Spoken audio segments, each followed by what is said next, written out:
இந்த பிப்ரவரி மாதம் 18ஆம் தேதி புதன்கிழமை நீங்க நல்லா இருப்பீங்க. ரொம்ப ரொம்ப நல்லா இருப்பீங்க.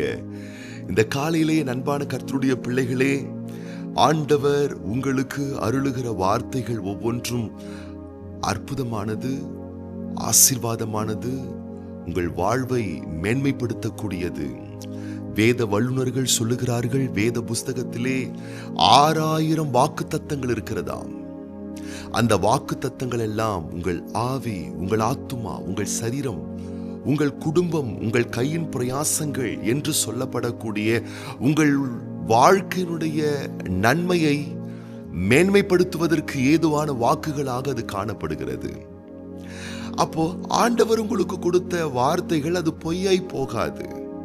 ஒருவேளை நீங்க வாசிக்கக்கூடிய வசனம், அந்த வாக்கு தத்தம் இப்போ இன்னைக்கு ஒருவேளை உங்க லைஃப்ல அது நிறைவேறல அப்படின்னு சொன்னா, அந்த வார்த்தை பொய் என்று நீங்கள் எண்ணக்கூடாது. அந்த வார்த்தை நிறைவேறும் என்று நீங்கள் ஆழமாய் விசுவாசிக்க வேணும். ஒருவேளை ஆண்டவருடைய வார்த்தை உங்களுக்கு நேரடியாக வந்து உங்க வாழ்க்கை ஒருவேளை பரிதபிக்கப்பட்ட நிலையில் இருக்குமேயானால், சில கேள்விகள் கூட உங்களுக்கு எழும்பலாம். இது எப்படி நடக்கும்? எப்படி ஆகும்? இப்ப இருக்கிறத விட நான் 1000 மடங்கு ஆசீர்வதிக்கப்பட்டிருப்பேன்னு ஆண்டவருடைய வார்த்தை சொல்லுது. ஆனா என் லைஃப்ல நான் ஒரு மடங்கு ஆசீர்வாதத்தை கூட நான் பார்க்கலையே, எப்படி என்னால 1000 மடங்கு ஆசீர்வாதத்துக்கு வர முடியும் என்ற கேள்விகள் உங்களுக்கு எழுப்பப்படலாம். பாருங்கள், மரியாளுக்கு கூட அப்படிப்பட்ட கேள்விகள் இருந்ததாக வேத புஸ்தகம் நமக்கு தெளிவாய் எடுத்து சொல்லுகின்றது. லூக்கா சுவிசேஷ புஸ்தகம் 1ஆம் அதிகாரம் 34ஆம் வசனத்திலே, அதற்கு மரியாள் தேவதூதனை நோக்கி, இது எப்படி ஆகும், புருஷனை அறியேனே என்றாள். ஆண்டவர் பரத்திலிருந்து மரியாளுடைய வளமான வாழ்வுக்கு ஒரு ஆசீர்வாதமான வார்த்தையை அவளுக்கு கொடுக்கப்படுகிறது. அப்ப அவ என்ன பண்றா? இது எப்படி ஆகும்? ஒரு கேள்விக்குறியோடு அவள் எண்ணுகிறாள், கேள்விகளை எழுப்புகிறாள். அதுபோல இன்னைக்கு இந்த காலையில ஒருவேளை நமக்கு சில கேள்விகள் இருக்கலாம். நான் என் வாழ்க்கையில பெட்டரா வருவேனா? என் லைஃப்ல என்னால நல்ல ஒரு உயர்ந்த இடத்துக்கு வர முடியுமா? பல நாட்களா ஒரு சொந்த வீட்டை வாங்கணும் என்ற ஆசை கனவுகள் எங்களுக்கு இருக்கு. நாங்க ஒரு சொந்த வீட்டை வாங்கிடுவோமா? ஒரு லேண்டை நாங்க வாங்கிடுவோமா? வீட்டை நாங்க கட்டிடுவோமா? அது நடப்பதற்கு சாத்தியமே இல்லாத சூழ்நிலைகள் இருக்கிறதே. அது நிறைவேறுமா எங்க லைஃப்ல?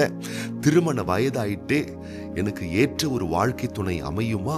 திருமணமாகி இத்தனை ஆண்டுகள் எங்களுக்கு குழந்தை பிறக்காம இருக்கு, எங்களுக்கு ஒரு ஆசீர்வாதமான ஒரு ஆரோக்கியமான பிள்ளை குழந்தை பிறக்குமா? பல நல்ல ஒரு வேலையை நான் எதிர்பார்த்துக்கிட்டு இருக்கேன், அந்த வேலை எனக்கு கிடைக்குமா? இன்டர்வியூவில் எனக்கு நிச்சயமா அந்த வேலை கிடைப்பதற்கான சாத்தியங்கள் அமையுமா? எதிர்பார்க்கக்கூடிய ப்ரமோஷனுக்கு கிடைக்குமா? ப்ரமோஷன் பெற்று சம்பாத்திய உயர்வுகள் எனக்கு கிடைக்குமா என்ற ஆயிரமான கேள்விகள் உங்கள் மனதில் இருக்கலாம். அது இயல்பான ஒரு விஷயம்தான். ஒரு கேள்வி வருவது என்பது இயல்பான ஒரு விஷயம்தான். மரியாளுக்கு வந்தது போல சில கேள்விகள் உங்களுக்கு வரலாம். ஆனா வசனம் என்ன சொல்லுது பாருங்க, இது எப்படி ஆகும் என்று மரியாள் கேள்வி எழுப்பிய உடனே பரத்திலிருந்து மரியாளுக்கு உரைக்கப்பட்ட வார்த்தை என்ன தெரியுங்களா? அதே லூக்கா சுவிசேஷ புஸ்தகம் 1ஆம் அதிகாரம் 37ஆம் வசனம், தேவனாலே கூடாத காரியம் ஒன்றுமில்லை என்றான். அப்படின்னா என்ன அர்த்தம்? உன்னுடைய ஞானத்தாலும் விவேகத்தாலும் பலத்தாலும் இந்த நன்மை உனக்கு நடைபெறாமல் கிடைக்காமல் போகலாம். ஆனா தேவனால் உனக்கு அதை கொடுக்க முடியும். தேவனால் கூடாத காரியம் எதுவும் இல்லை. தேவனால் எல்லாம் முடியும். ஆண்டவரால் இந்த விஷயத்தை உனக்கு வாய்க்க செய்ய முடியும் என்று மரியாளுக்கு அந்த வார்த்தை வந்ததாம். இந்த வார்த்தை வந்த உடனே மரியாள் என்ன செய்தார்களாம்? லூக்கா சுவிசேஷ புஸ்தகம் 1ஆம் அதிகாரம் 38ஆம் வசனத்திலே, அதற்கு மரியாள், இதோ நான் ஆண்டவருக்கு அடிமை, உம்முடைய வார்த்தையின்படி எனக்கு ஆக கடவது என்றாள். அப்பொழுது தேவதூதன் அவள் இடத்திலிருந்து போய்விட்டான். தேவனால் எல்லாம் கூடும் அப்படின்னு சொன்ன உடனே மரியாள் அடுத்தது சொல்றாங்க, அப்படி நடக்கட்டும், நான் ஆண்டவருக்கு அடிமை, உம்முடைய வார்த்தையின்படியே எனக்கு ஆக கடவது.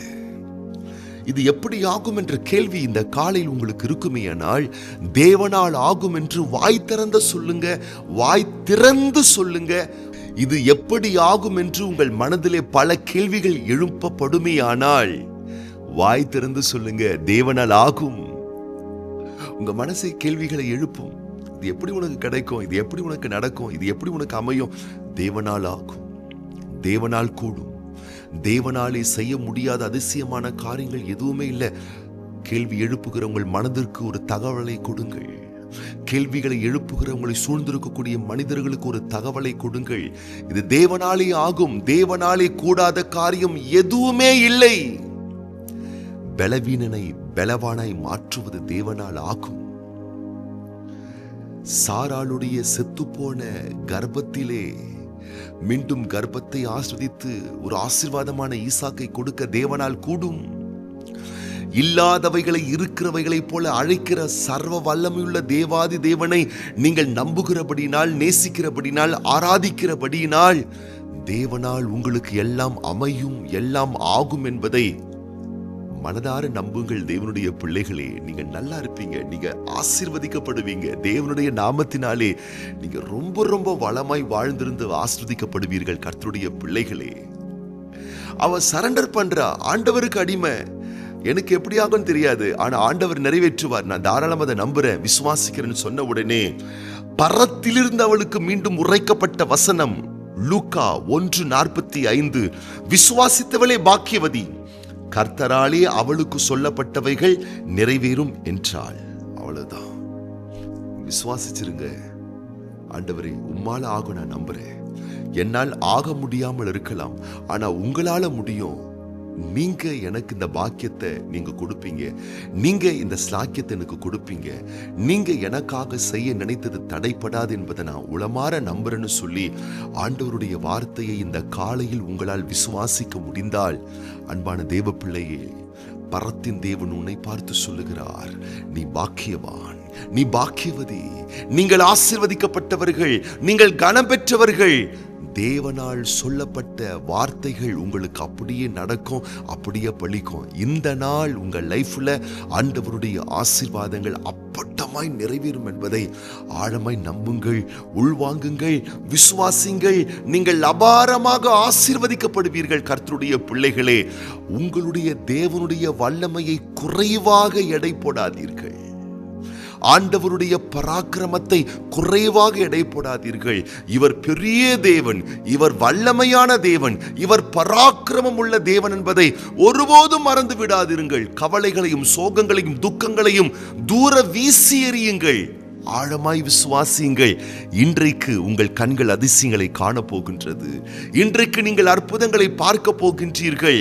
இன்றைக்கு ஆண்டவர் உங்களுக்கு செய்யக்கூடிய காரியங்கள் பெரியவைகளாய் இருக்க போகிறது. அதற்காக நான் உங்களுக்கு ஜெபம் பண்ண போறேன். நம்ம சேர்ந்து நம்ம ஜெபம் பண்ணலாமா? நீங்க நல்லா இருக்க போறீங்க. நீங்க இன்னைக்கு ரொம்ப ரொம்ப நல்லா இருக்க போறீங்க. அது போலவே இன்னைக்கு பிறந்தநாள் காண்கின்ற அன்பு சகோதரர் வி ஜேம்ஸ், அன்பு சகோதரர் என் கோபி மற்றும் அன்பு மகள் எம் ஐ திவ்ய பாரதி, இவங்களுக்காக நாம ஜெபம் பண்ண போறோம். கண்களை மூடி நம்ம ஜெபம் பண்ணலாமா? பரலோக பிதாவே, இந்த பிப்ரவரி மாதம் 18ஆம் தேதி இந்த புதன்கிழமை இந்த வார்த்தையை கேட்டுக்கொண்டிருக்கக்கூடிய ஒவ்வொரு பிள்ளைகளையும் வலக்கரம் நீட்டி தொட்டு நிறுத்தாமே ஆசீர்வதிப்பீராக.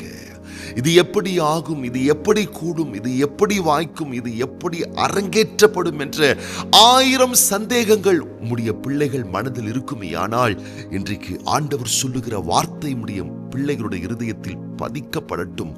தேவனால் எல்லாம் கூடும், தேவனால் செய்ய முடியாத அதிசயமான காரியங்கள் ஒன்றுமில்லை என்று பரத்தின் தேவனுடைய வல்லமையுடைய பிள்ளைகள் நம்பட்டும். இதோ நான் ஆண்டவருக்கு அடிமை, என் ஆண்டவர் எனக்கு சொன்ன நல்ல வார்த்தைகள் அப்படியே நிறைவேறட்டும் என்று சொல்லி உடைய பிள்ளைகள் ஆழமாய் விசுவாசிப்பார்களாக.